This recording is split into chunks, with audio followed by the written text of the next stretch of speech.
The mermaid tribe has been hiding a secret. Their male mermaids are born infertile. To have offspring, mermaids must get sperm from humans. One day, two boys met a pair of beautiful sisters by the river. The four hit it off immediately and talked happily. The sisters were also very open and took the initiative to invite them to play in the river. Dan couldn't hold back first. He picked up Anna and rushed into the river. But Sarah felt a little thirsty and asked Jack to wait. She would go to the car to get some drinks and be right back. Then Sarah walked into the bushes and pulled out her sister Ellie, who was peeking. It turned out Ellie was deaf, mute, but she had fallen in love with Jack at first sight, so she begged her sister not to choose Jack. Sarah looked at her sister helplessly, saying they would be punished by their tribe for being with humans. She warned Ellie to leave, or she would tell their father. After Sarah came back, she invited Jack to swim in the water. Little did they know, while they were playing in the water, Ellie came back secretly and took Jack's phone to look at the photos. What she didn't realize was that her action almost got her whole family into trouble. At that moment, something sudden happened to the four people swimming. Dan seemed to be pulled by something on his leg, dragging him deeper into the water. Sarah hurried to tell Jack to get ashore and run away, but Jack couldn't just leave Dan to die. So he swam towards Dan as hard as he could.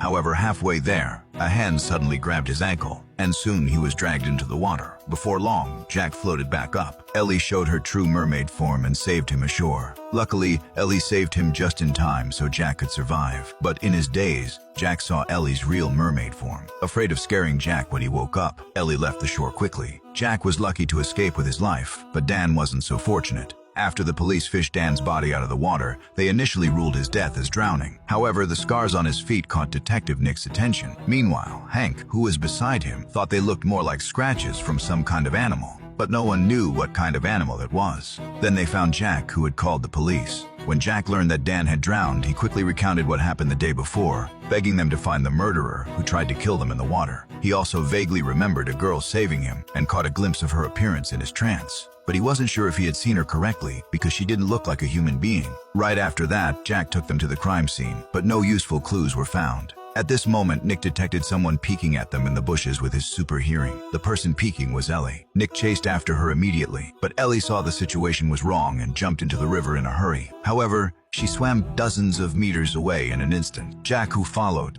immediately recognized her as the girl who saved him yesterday. Yet, seeing Ellie's swimming speed, they all thought it was not a speed a human could have. Nick hurried back to the trailer to check the monster records, and sure enough, he found a record about mermaids. Nick's ancestor once caught a mermaid. She was very beautiful and charming, but Nick's ancestor wanted to know why mermaids seduced men but then killed them. The mermaid, however, refused to talk about it. When he found that the mermaid's skin started to crack a few hours after leaving the water, he tried to use this as a threat. But little did he know, even if the mermaid died of dryness, she would not tell the secret. At that time, a colleague from the police station called Nick, saying they had tracked the location of Jack's phone. Then they rushed to the coordinate immediately, a boathouse near the sea. Nick handed Jack a telescope and let him identify from a distance if there were the girls from yesterday. Abel learned that the police were looking for a phone and insisted there was no one else's phone in his house. But when Wu dialed the number, the ringtone came from the boathouse. Sure enough, they found Jack's phone on Abel's sofa. Meanwhile, Jack saw the two girls they had dated yesterday through the telescope, so he immediately went forward to tell Nick about it.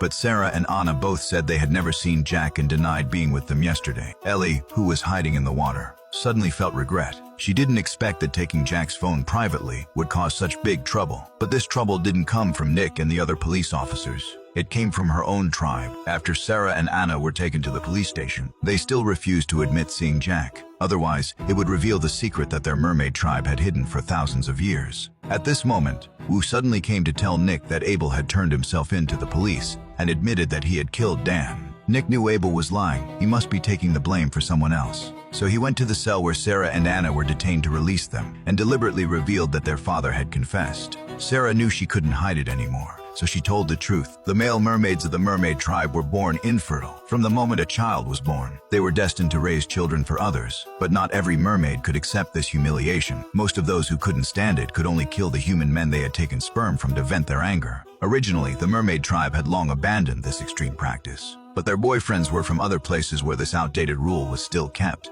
Meanwhile, Ellie secretly went to find Jack. Since Ellie was a deaf-mute mermaid, she could only use sign language to tell Jack to run away quickly. But Jack couldn't understand sign language at all, so Ellie jumped into the swimming pool directly, showing her true mermaid form, trying to drive him away in this way. Just as Jack was shocked, Sarah and Anna suddenly appeared and knocked him out. Then, they were going to punish Ellie for saving Jack, planning to cut off her 10 fingers. When Jack woke up from his coma, he immediately called the police. Sarah was very anxious when she learned about it, concluding that her sister had saved Jack, which angered their boyfriends. At this time, Ellie had been dragged to the pier, ready to be punished according to the tribe's rules. Luckily, Nick and his partner Hank arrived just in time. In a hurry, the two brothers knocked Ellie out, tied her to an anchor, and sank her to the bottom of the water. Then they tried to kill the two police officers to silence them. But little did they know, Nick was actually a monster hunter. After Nick took care of the two brothers, he dived into the water. Finally, he saved Ellie from the water. At that moment, Abel arrived with his two daughters. They didn't feel at ease until they saw Ellie was okay. The next day, Jack identified the two brothers at the police station. After that,